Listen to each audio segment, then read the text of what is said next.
Nuevas son tus misericordias, oh Dios, cada mañana, y grande es tu fidelidad. Bienvenidos a nuestro tiempo devocional.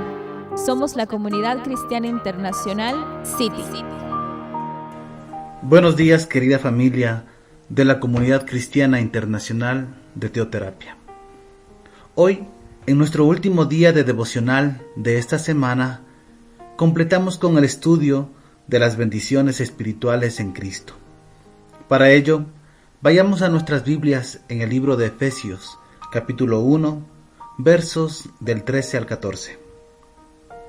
En él también vosotros, habiendo oído la palabra de verdad, el evangelio de vuestra salvación, y habiendo creído en él, fuisteis sellados con el Espíritu Santo de la promesa, que es las arras de nuestra herencia, hasta la redención de la posesión adquirida para alabanza de su gloria. Empezaremos el análisis de esta última parte con el detalle que vimos ayer en el verso 12. Pablo se identifica con los que primeramente esperábamos en Cristo, es decir, con el pueblo elegido, el pueblo de Israel. Esta frase contrasta directamente con la siguiente frase, cuando dice, en él también vosotros. Y es precisamente la palabra también la que enlaza los personajes de ambas frases. En el primer caso era el pueblo de Israel y en el segundo caso se refiere a los gentiles. ¿Y quiénes son los gentiles? Se puede usted estar preguntando en este momento. La palabra gentil a veces se usa para designar a personas que no son de linaje israelita, y otras veces para referirse a los que no son de linaje judío. También se usa para indicar a las naciones que no tienen o no conocen del Evangelio. Y vamos a fijarnos que en este versículo, me refiero al versículo 13, Pablo está enumerando muy claramente los pasos que han debido seguir los gentiles para formar parte del pacto que inicialmente Dios hizo con Israel. Veámoslos.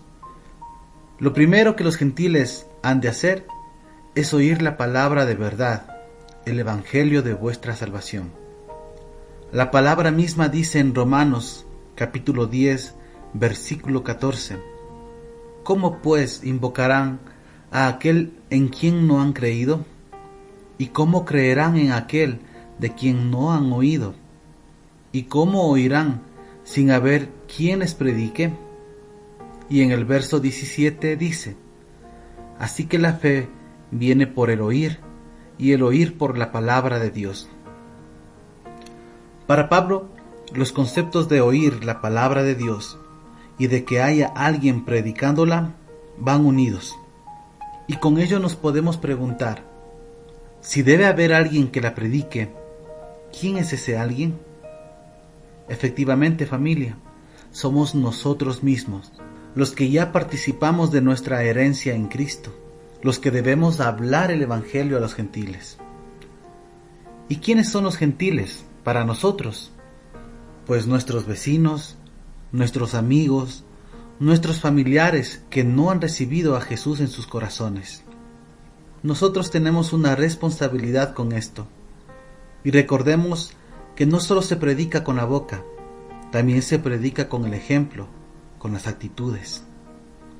La fe viene por el oír, y es a través de este oír la palabra, por lo que el evangelio de salvación llega a los gentiles, y por lo que la gente se salva. El segundo paso que Pablo menciona debe ser creer en ese evangelio predicado. El evangelio es Cristo, y Cristo es el evangelio, por lo que aquí el énfasis está en que se debe creer en Cristo y en su obra. Y el hecho de que se debe creer en Cristo como paso previo a la salvación, también lo vemos respaldado a lo largo de toda la Escritura. Pero quizá hay un versículo clave que muestra esto con gran precisión. Juan capítulo 3 versículo 16 nos dice, porque de tal manera amó Dios al mundo, que ha dado a su Hijo unigénito, para que todo aquel que en él cree no se pierda, mas tenga vida eterna. Pues bien, familia, el hecho de creer en Cristo, después de haber oído su Evangelio, es necesario para que suceda el tercer paso, es decir, el ser sellados con el Espíritu Santo de la promesa. El Espíritu Santo mismo es el sello. ¿Y qué es un sello? Un sello se utilizaba para cerrar cartas o paquetes y asegurarse de que llegaban intactos al destino. Otra acepción puede ser el sello que se estampaba al final de un documento oficial y que sirve de símbolo de autenticidad del autor del mismo. Y por último, tenemos la acepción bíblica que encontramos en el Apocalipsis. Los sellos cerraban los rollos de forma que solo la persona autorizada podía abrirlos. Pues bien, cualquiera de estos ejemplos sirve para ilustrar que el Espíritu Santo indica propiedad, seguridad y autenticidad. Propiedad de Dios, seguridad de salvación y autenticidad de la promesa. En el versículo 14 también se nos dice que el Espíritu Santo que nos sella es las arras de nuestra herencia. En el versículo 11 nos decía que en Jesús tenemos herencia. Esta herencia es la vida eterna, la salvación de nuestra alma, que se nos predica en toda la Biblia. Esta herencia no la hemos ganado, sino que nos corresponde en cuanto somos hijos reales de Dios. Es un derecho adquirido por la pura voluntad de Dios. El Espíritu Santo, entonces, es las arras de nuestra herencia. Arras en el sentido griego, con el significado de señal, confirmaba la compra de un terreno, de una casa o de un objeto de cierto valor. Antiguamente se podía dar como parte anticipada del precio que debía pagar el comprador por aquello que había de ser suyo al completar la transacción. Aquí vemos que el Espíritu Santo no solo garantiza nuestra herencia futura, sino que Él mismo, Dios dado a los hombres, es parte esencial de esa herencia. Si nos damos cuenta del final del versículo, vemos que el Espíritu Santo tiene este carácter de anticipo hasta la redención de la posesión adquirida. Es decir, que Dios ha adquirido una posesión que un día será redimida totalmente, según su plan eterno en Cristo. Si nos fijamos en el tema de la redención, obtendremos una imagen suficientemente clara de lo que esto significa. Veámoslo. La redención era aquel derecho por el cual el familiar más cercano a un difunto varón casado y sin descendencia podía levantar descendencia con la viuda, a fin de honrar al fallecido. El hecho de la redención tiene un significado mucho más profundo si nos damos cuenta de que una viuda sin descendencia, es decir, sin hijos, no tenía quien la mantuviese y estaba destinada a la mendicidad o a la prostitución. El ejemplo de Ruth y Noemí es impresionante en este sentido. Noemí y Ruth eran ambas viudas. Al volver a la tierra de Noemí, Ruth tiene que apelar a la redención en Booz, quien era un pariente de su esposo, para tener una posibilidad de salvación. Si Booz no la hubiera redimido, estarían perdidas. Esto es una figura de la redención que todos los creyentes tendríamos en algún momento en Cristo, y a la cual se refiere aquí el apóstol Pablo. El creyente, sea judío o gentil, que ha sido sellado con el Espíritu Santo, es una posesión de nuestro Dios. No nos podemos considerar nuestros, sino que debemos considerarnos suyos, porque Dios nos ha comprado para sí mismo con la sangre de su Hijo y hasta el día de la redención, y ha dado como señal de dicha compra al Espíritu Santo. También este asunto tiene como fin la alabanza de la gloria de Dios.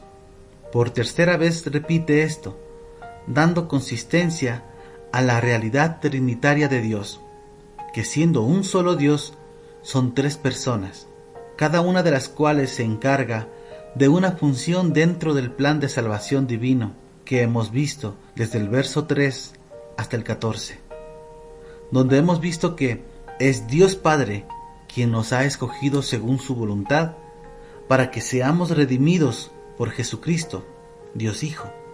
Y es el Espíritu Santo, Dios Espíritu, el que nos sella en esta alianza. Teniendo en mente lo que acabamos de leer, me gustaría que reflexionemos en cuántas veces somos esclavos de cosas tan absurdas como lo que se dice de nosotros, el que dirán, la valoración que nos han hecho o nos pueden hacer, incluso de nuestros propios pensamientos o sentimientos en cuanto a nosotros mismos. Cuando creemos en estas cosas y vivimos conforme a ellas, estamos esclavizados por ideas falsas. Si tenemos presentes los versículos que hemos estudiado durante esta semana y los hacemos nuestros, podemos obtener libertad en Cristo y romper esas cadenas que el enemigo nos pone. Dios nos dice que somos escogidos para sí mismo, predestinados de antemano para ser adoptados como hijos suyos, que somos bendecidos con toda bendición espiritual en los lugares celestiales en Cristo, y que somos parte de la iglesia, el cuerpo del cual Cristo es la cabeza, y nada ni nadie puede cambiar esto jamás. Siendo pues predestinados para ser hijos suyos y participar de su herencia, según asegura el sello sagrado, que es el Espíritu Santo, no debemos depender de cómo nos sentimos, ni de lo que digan de nosotros. Nada importa, porque sabemos que Dios no puede mentir. Querida familia, miremos qué seguridad, qué confianza, qué esperanza, qué paz, qué gozo y qué libertad tenemos en Cristo. Solo tenemos que hacer nuestras estas bendiciones espirituales, dar gracias y alabar a Dios. Le invito a que terminemos este hermoso tiempo en oración. Bendito y amado Padre, hoy te doy gracias por tu preciosa palabra, que nos fortalece y nos da la confianza de ser más que vencedores, por tu gracia, tu misericordia y por tu amor infinito, por el cual tú nos has escogido para ser tus hijos y disfrutar de las herencias en Cristo Jesús, teniendo la confianza que nos has sellado con tu Santo Espíritu. Te oramos y te damos gracias en Cristo Jesús. Amén. Te invitamos a seguir descubriendo el mensaje restaurador que Dios tiene preparado para tu vida, en cualquiera de nuestras reuniones, para mujeres, parejas, jóvenes, niños, emprendedores y también en nuestras reuniones familiares. Somos familia, somos iglesia, somos City.